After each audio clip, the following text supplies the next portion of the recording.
Hello everyone, this is Fantasy Gamer, and let's continue Honkai Star Rail 3.5 story mission. Sayuri, what if you wait and wait, but that hero never arrives? That won't happen. Because I know that no matter how long it takes, she'll definitely return to this place. We can't let her down.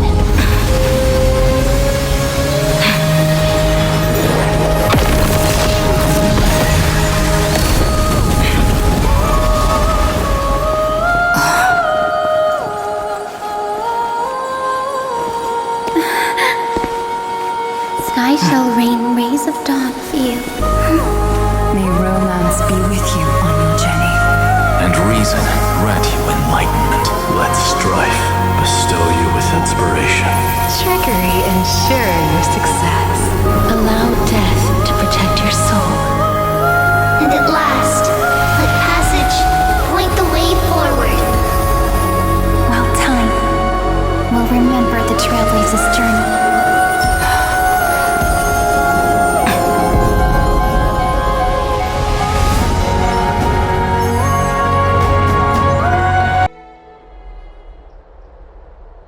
Is this Styxia? What happened to this place? I need to find the entrance of the vortex, guarded by the demigod of ocean. High Sealens. Is she still there? Long time no see, Trailblazer.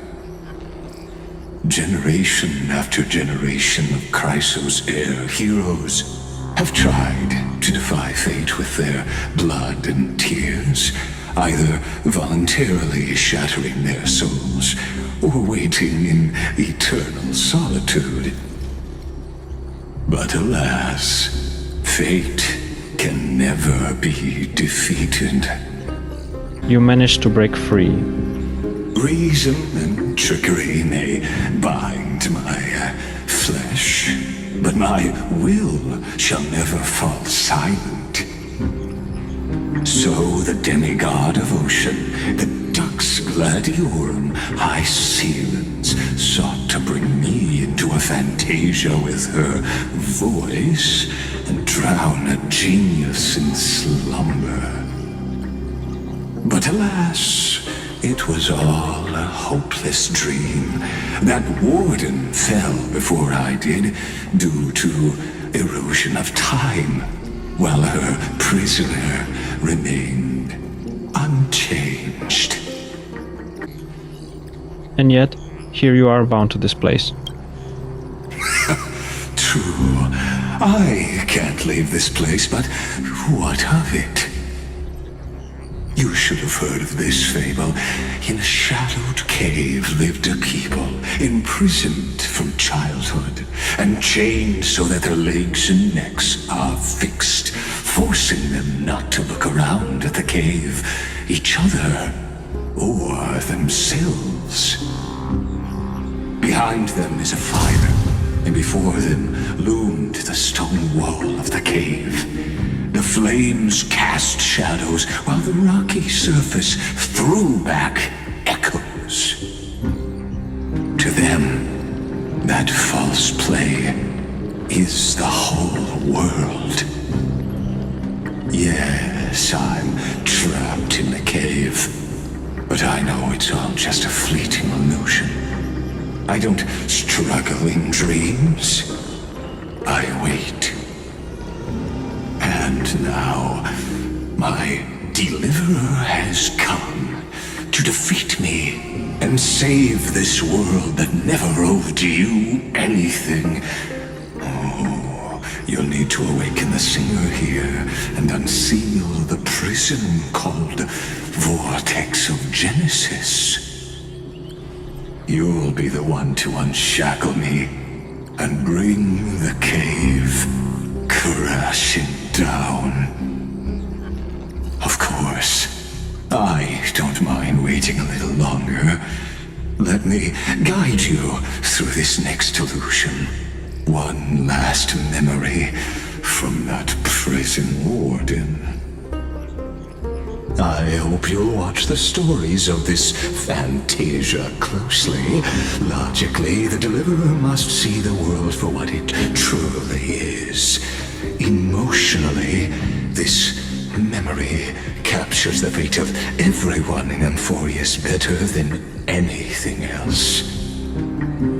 Only by feeling it for yourself can you understand my point of view. The meaning of destruction. I don't need to understand you. To your unshakable resolve, I salute you. But before we step onto the final stage, let me ask you this. In the spirit of that fable I told you just now, can the prisoners in the cave learn to see the shadows and echoes for what they are, and stop mistaking them for reality?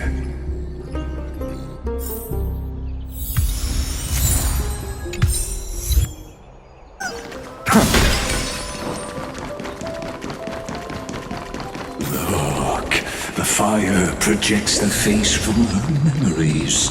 An act. The dark tides flood the sea, and our kingdom teeters on the edge. Fear not. Our queen has gone to the borderlands. She'll quell this calamity herself. This is the scene when the Chrysosaur of Ocean was born. She was once of a Titankin race named Sea Sirens. At that time, Kozlana had suppressed the Black Tide's rise, but he was unable to remove Irontomb from its roots. The Black Tide still roiled in the depths of the world, and the kingdom of Sea Sirens was the first to face the destruction head-on. Listen, I heard Helektra's voice. She's calling to us. Let's go. Her voice carries the queen's command.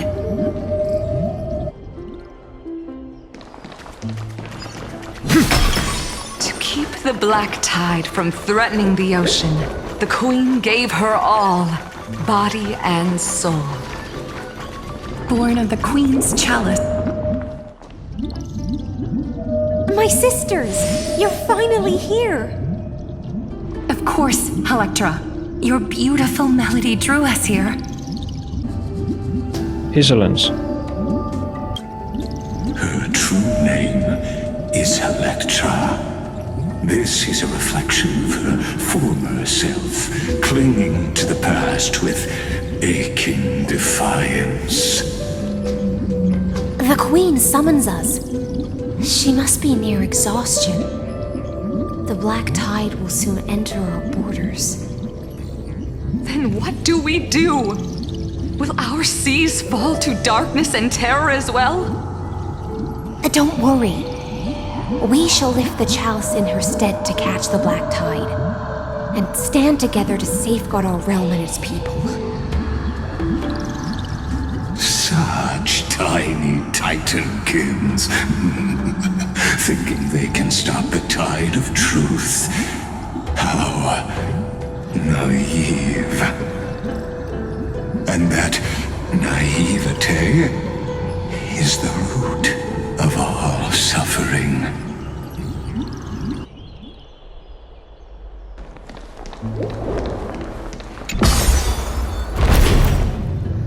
The Queen's palace lies just ahead. Even her once graceful form is now tainted and drowned in dirty mire.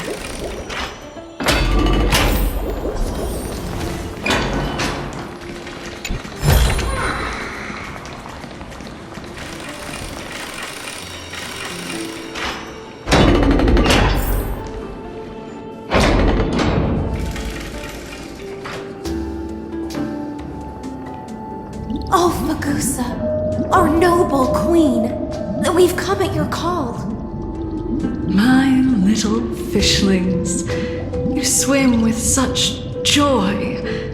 It pains me to speak of the kingdom's sorrow.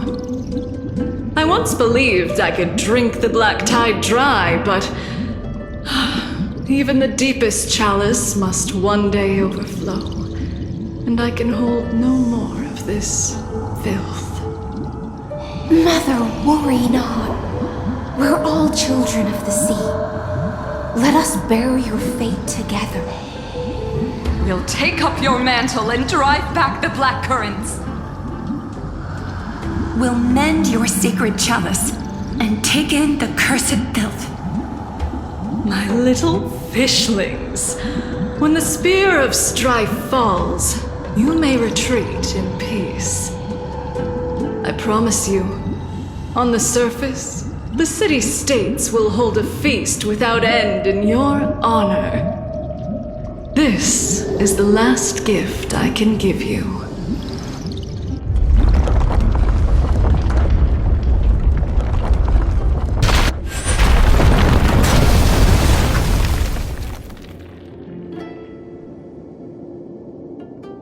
Fagusa sank into the abyss. With the chalice shattered, their intoxication spilled into the black tide, birthing the first madness in Amphorius. Sea sirens followed one after another, hunting for the Titan's fragments, until their flesh decayed and their bones crumbled, all for the promised final feast. Keep watching, but tread carefully, for the stage ahead is crumbling with age, just like her shattered fate. The future.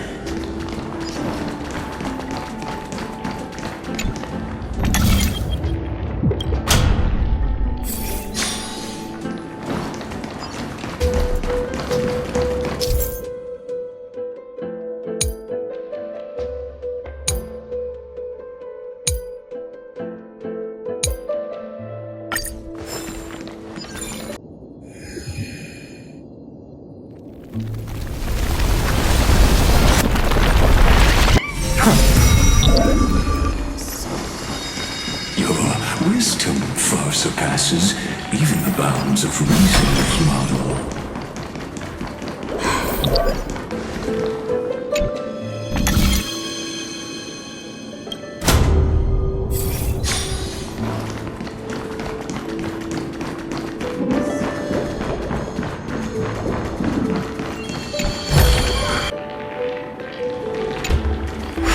Helektra!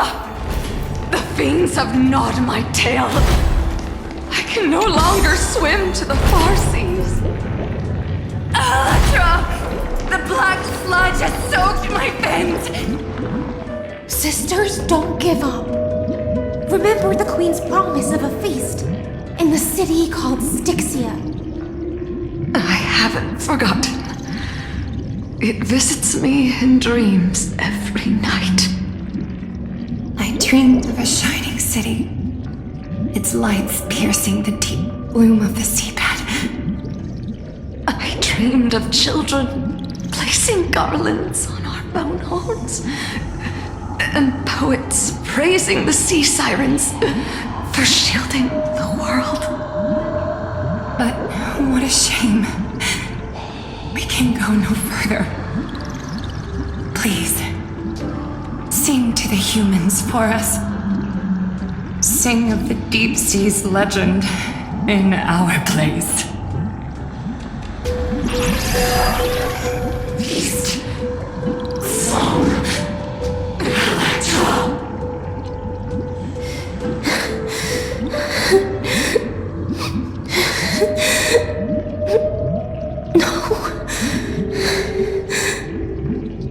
The sea sirens were tainted by the destruction. Their flesh rotted away. They became the black tide creatures of this cycle. Farewell, sisters. I'll finish this last task, then return to prepare your feast. And so, only one sea siren remained among the sea floor. High sealens, swimming alone to the seas, burying her kin and searching for the fragments of the Chalice of Plenty. Though most of that journey was in vain, why not use the power of time to leap ahead toward the journey's end? To reach the spirit basin, I'll need to call upon the power of the Chrono Vessel.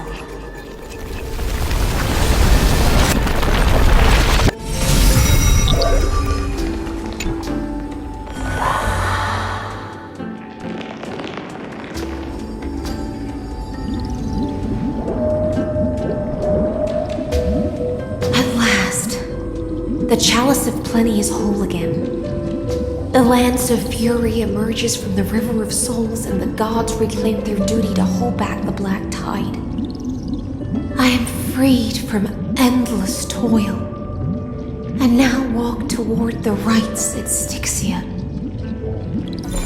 I bore my sister's dreams upon my back, took on a graceful human form, and hoped to find a grand celebration on the shore.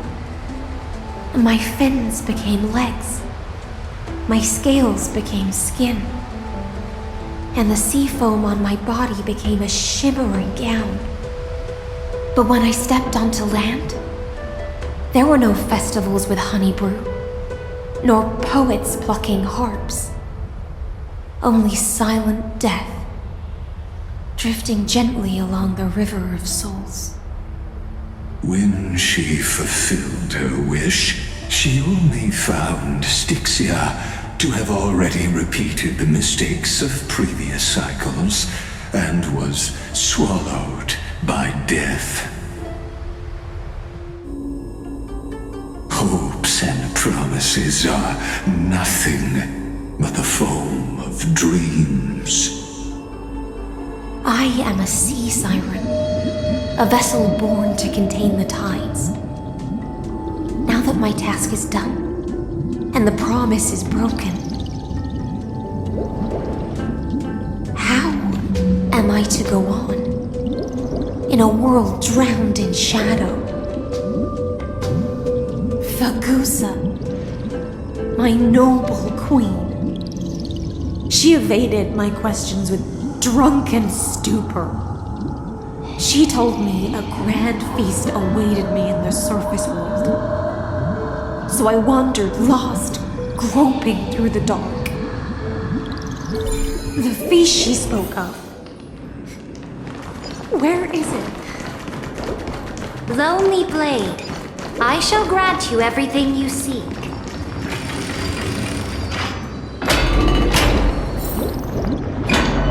After wandering the surface for ages, the lost sea siren met her future conspirator.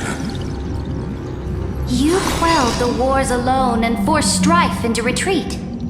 This swordfish that commands thousands of legions, whom does she serve? This was the moment they met. Yes, Saridra, long before she became the Imperator, was already burning with ambition. Sovereign who follows prophecy. I am no one's sword. I am just a wandering fish, seeking clarity through bloodshed. Then how about letting the sword dance for me? And letting the violin sing in my name? Tell me, what is it you seek? All I want is a feast where I might belong. Such a demand is trivial with the Sovereign's authority. I'll grant you a banquet worthy of conquest and comrades to toast beside you.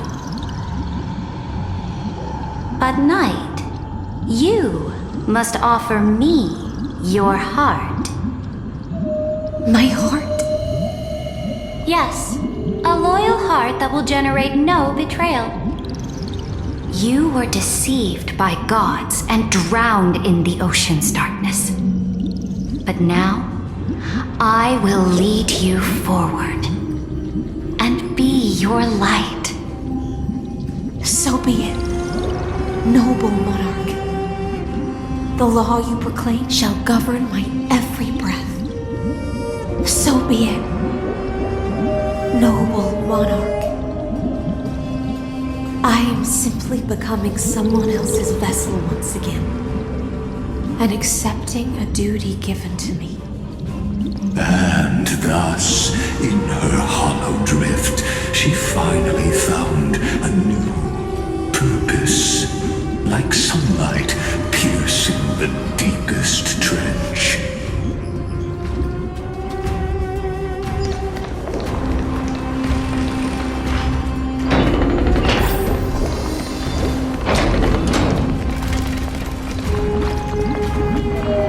Noble monarch, I've cleansed the foulness from the road as you commanded. My blade, you've helped me ascend and take the crown. Ask, and you shall have your reward. What I desire is the same as before. A feast. Look, I've prepared you a grand banquet. The finest honey brew and tributes await. Fish are drawn to light by nature, for the deep sea knows only gloom. Now I found a flame. It may scald and burn, but it's the only light.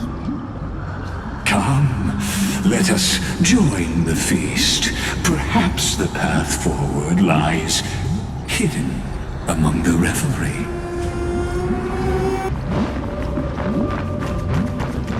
Have you heard that the Imperator's about to begin a new campaign? Her glory.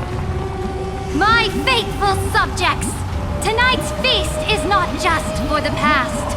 It's a toast to the future! Born from our golden blood is an unstoppable colossus. Our iron beast to trample the universe! Great monarch. I've heard the universe teems with great threats. Can we truly remain invincible? Fear not. Before the troops of the destruction, such rabble is no more than cosmic dust.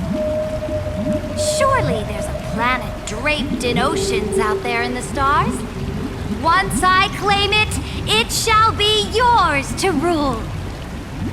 And to the rest, your triumphs will not go unrewarded. I promise you a new age, free of fear. Now, raise your cups to our conquest among the Sea of Stars! Sea of Stars! Sea of Stars! Conquest among the Sea of Stars. What a grand vision. Yet, to the siren night, only feasts still stir her heart. Come now, join me. Witness the end of this futile dream. Where's the way out of this illusion? Come quick! Let's celebrate together! I've saved the finest brew! Come!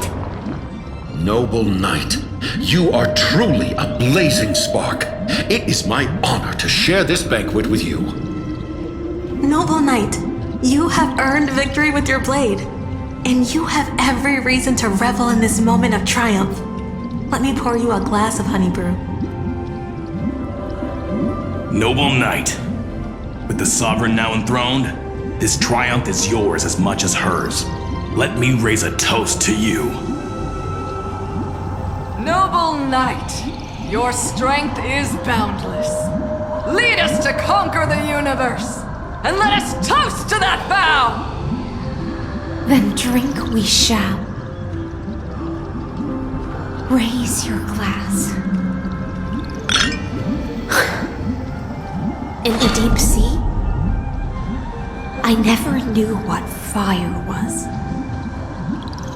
But when I set foot on land, the first light that I saw was the flames of war, lit with golden blood. It scorched my fins, made me feel pain and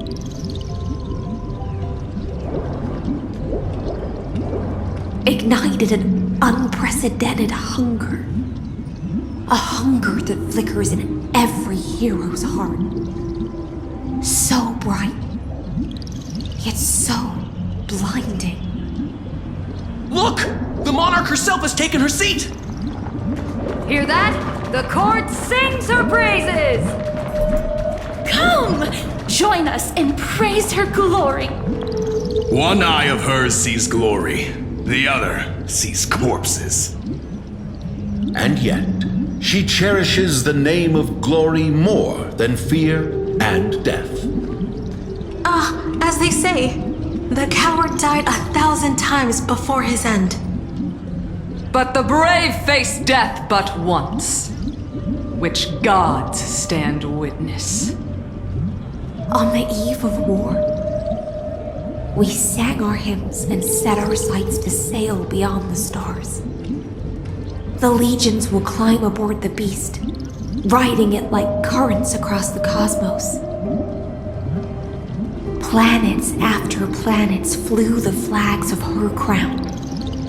Realm after realm was ignited by her flames of war. As the final resistance fell silent, a vast empire rose from among the stars. And this small pond at last embraced prosperity and peace. That's how the story ends. Tell me, visitor, in this dream, did you enjoy the show? The fantasy ends here. Yes. Just fake bubbles glinting on the surface of poured wine. It's time for me to wake up from this drunken dream.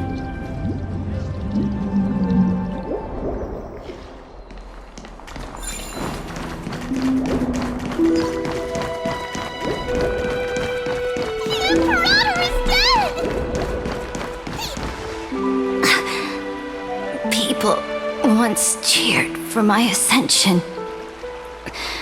And now they cheer for my fall. The cosmos. The battlefield that I cannot reach.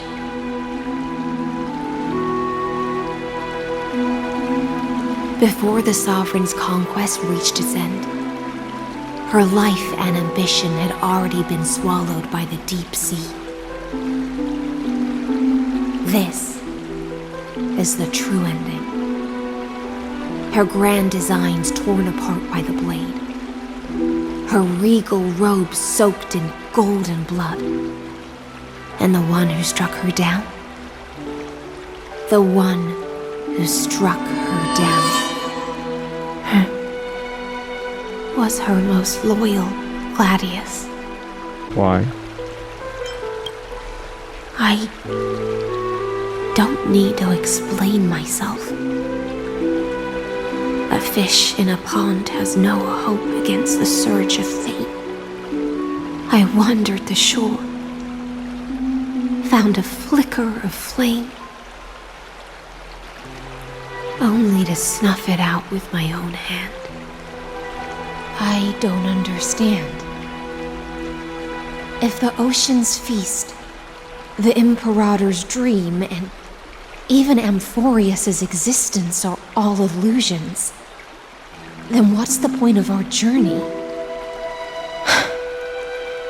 When the Deliverer returns, I will let this absurd celebration come to an end. But Greyfry, I can't help but wonder, How I dearly wish this feast of the flame chase would never end. It seems she sensed your presence. The Fantasia's foundation is starting to crack. Let's return to the prologue. Remember the allegory of the cave? Can the prisoners in the cave learn to see the shadows and echoes for what they are and stop mistaking them for reality? As you've seen, when she cast off her chains, finally turned to look around and moved her legs, her reward was nothing but searing pain. The light will blind her, for the fire behind her had never once actually touched her eyes. Her legs will buckle beneath her, for she had never learned to walk forward. And so she fell into infinite confusion and fear, and came to firmly believe that the shadows and echoes were the real world. But we in the cosmos, are we truly any wiser than she was? Now, nameless one, fateless one, ask yourself this. The paths you tread, the eons you worship, everything you've trailblazed with your own hands, could it all be someone else's projected shadow? Let's leave that question till after the curtain falls. Once you've unearthed every last truth and reached the prison built for me by the demigods, I'll speak with you face to face. I, the Theoros, have walked the 30 million histories born by Kozlana. 1,000 years is a mere atom in a grain of sand to me. Amphorius, compared to the cosmos, is but that grain upon a whole beach. I swore to bring an end to the erudition.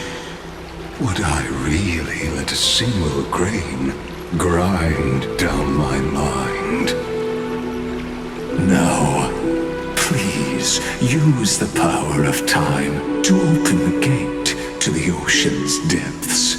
Go, find the prison warden tormented by loyalty. Find her, step into the world's vortex, and once there, end everything between us. That palace reflects the heart of the demigod of ocean, intoxicated, stagnant. There you'll witness the true beginning of the saga of deliverance. An ugly history long buried by tides and shame. A staircase of apotheosis that the Imperator forged with the golden blood of 500 human sacrifices under the pretense of conquest.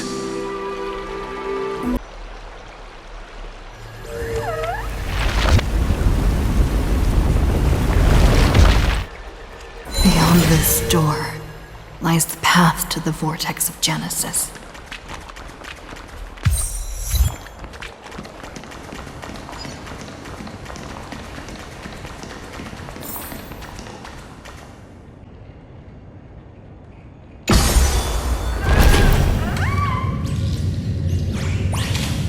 Now step away from this and then onto that bloody stage. Thanks for watching. If you had fun, subscribe to join the adventure, like the video, share video at social medias. And if you want to go the extra mile, join as a member to support the journey and unlock exclusive perks. See ya at the next adventure.